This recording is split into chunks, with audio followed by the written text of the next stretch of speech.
They say Nnamdi Kanu has lost because he has been sentenced to life in prison. I disagree. I say this: the people who truly lost today are the ones who wanted him dead and forgotten. They asked for his head. They wanted the death sentence, a final, full stop. Instead, they got a comma. They got a man alive, a case that will not die, and a symbol they now must explain to the world for the rest of their political lives. Think about it. Kanu was seized abroad, dragged back to Nigeria in a way that even another country's court has called illegal and unconstitutional. The same Nigerian system that admits his rights were violated has now sentenced him to die slowly in prison. Do you see what has happened? The burden has shifted. Before today, the question was, is Nnamdi Kanu guilty? After today, the question becomes, what kind of state kidnaps a man across borders, breaks its own rules, and then calls the trial that follows justice? Every time they mention his name, that question will follow them. Every meeting with foreign diplomats, every human rights report, every legal challenge in Nigeria and outside Nigeria will circle back to this contradiction. They say he refused to open his defense. They say he argued about jurisdiction, about the law itself, about how he was brought into the country. They closed his mouth in court and opened the path to judgment. On paper, they can claim we did everything right. We gave him a chance. But in the court of conscience, we see something else. A state desperate for a verdict, marching ahead while the core issues, rendition, fair hearing, legitimacy, are left unresolved. That trial record is no longer just a legal document. It is a political weapon. It tells the story of a system that wanted a conviction more than it wanted the truth. Now look at the future. If they had killed him, the file would be closed.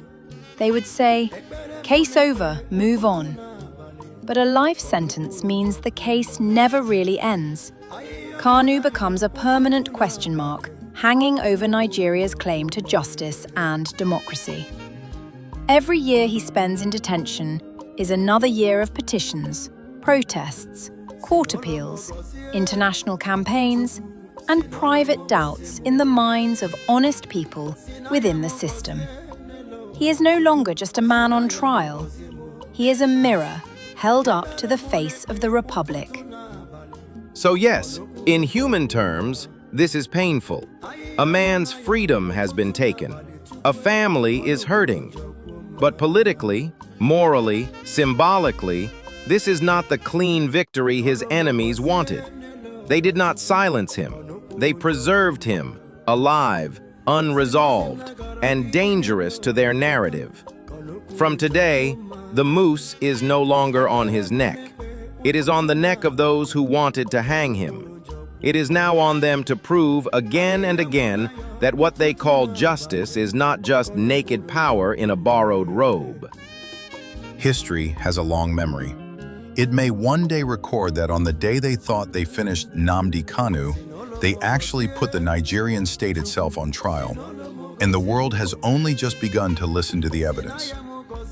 It was Justice James Omotosho who found him guilty and sentenced him to life, saying he would temper justice with mercy and, invoking the words of Jesus, refused to send Nnamdi Kanu to the gallows. So if we must speak as people of the book, then let us speak honestly. By the standard of righteous judgment, just laws, non-selective justice and mercy, the case against Nnamdi Kanu collapses in the court of heaven. Men may write guilty on their paper, but the Bible turns the mirror around. In that higher court, he is no longer the one on trial, the state is. And by the witness of Scripture, it is the state, not MNK, that is found wanting. You've been listening to The Nigerian Ecosystem, where we say the things others are afraid to touch. don't let this conversation end here. Follow us on all social media platforms at the Nigerian Ecosystem.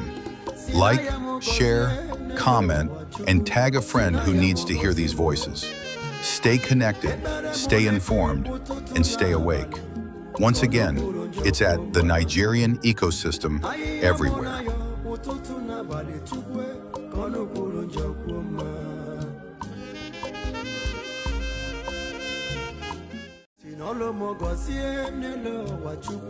The death penalty globally is now being frowned upon by the international community. Consequently, and in the interest of justice, I hereby sentence the convicts to life imprisonment for the said counts 1, 4, 5, and 6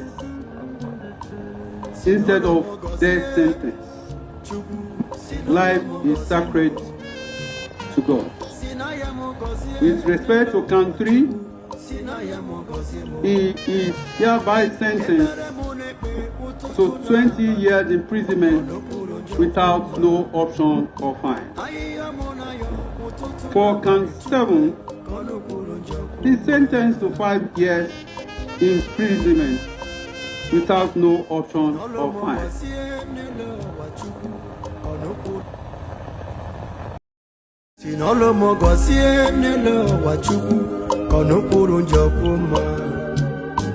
Sinozimna garagilelo wachetam konukuru njokuma ekbere mulepe ututu na bale konukuru njokuma ayiyo munayo ututu na bale konukuru njokuma